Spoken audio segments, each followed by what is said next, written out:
ಇನ್ನು ಎಐಸಿಸಿ ಅಧ್ಯಕ್ಷ ಮಲ್ಲಿಕಾರ್ಜುನ್ ಖರ್ಗೆ ಎಚ್ಚರಿಕೆ ನಂತರ ಕೂಡ ಸೀಟ್ ಫೈಟ್ ವಿಚಾರದಲ್ಲಿ ರಾಜ್ಯ ಕಾಂಗ್ರೆಸ್ನಲ್ಲಿ ಸಂಘರ್ಷ ಮುಂದುವರೆದಿದೆ.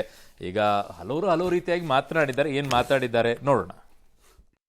ಮಾತಾಡಬಾರ್ದು ಅಂತ ಸೂಚನೆ ಕೊಟ್ಟಿದ್ರೆ ಆದ್ರೂ ಸಿದ್ದರಾಮಯ್ಯ 5 ವರ್ಷ ಮುಖ್ಯಮಂತ್ರಿ ಅಂತ ಮತ್ತೆ ಸಚಿವರುಗಳು ಮಾತಾಡ್ತಿದ್ದಾರೆ. ಪ್ಲೀಸ್ ಆಯ್ತು, ನಾವು ಒಂದ್ಸಾರಿ ಅಲ್ಲ, ಡೈಲಿ ಹೇಳ್ಬೇಕಂತ ಹೇಳಿದ್ದಾರೆ, ದಿವಸ ಹೇಳ್ಬೇಕಂತ ಏನಿಲ್ಲ ಡಿಮಾಂಡ್ ನಮ್ದು. ಅವ್ರು ಯಾರು ಏನು ಮಾತಾಡಿಲ್ಲ ಬಿಡಿ. ಸತೀಶ್ ಜಾರಕಿಹೊಳಿಗೆ ಅವೆಲ್ಲ ನಂಬಿಕೆ ಇಲ್ಲ, ಬಟ್ ಭಾಳ ಜನಕ್ಕೆ ನಂಬಿಕೆ ಇದೆ. ಏನ್ ಸರ್ ಸುಪ್ರಭಾತ ಡೈಲಿ ಹೇಳ್ಬೇಕು ಅಂತಿದ್ಯಾ? ಅಯ್ಯೋ ಹೇಳ್ಬಾರ್ದು ಅಂತ ಹೇಳ್ಬೇಕು ಅಂತಾನೆ ಇರೋದು. ಯಾಕೆ ಬೆಳಗ್ಗೆ ಎದ್ದ ತಕ್ಷಣ ಸದಾ ಕಾಲ ನೆನಪಿನಲ್ಲಿರಬೇಕು.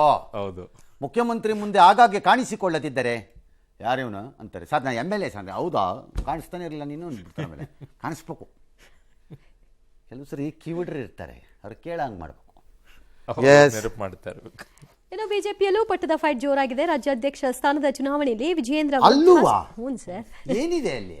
ರಾಜ್ಯಾಧ್ಯಕ್ಷ ಚುನಾವಣೆಗೆ ಸರ್ ಶೂನ್ಯ ಪ್ರಪಂಚದಲ್ಲಿ ಭ್ರಮೆಯ ಸಿಂಹಾಸನವನ್ನು ಹತ್ತುವ ವೀರಾದಿ ವೀರರು, ಅಗ್ರ ಸೇನಾನಿಗಳು ಎಲ್ಲಿದ್ದಾರೆ ಅಂದರೆ ಕರ್ನಾಟಕದ ಬಿಜೆಪಿಯಲ್ಲಿದ್ದಾರೆ.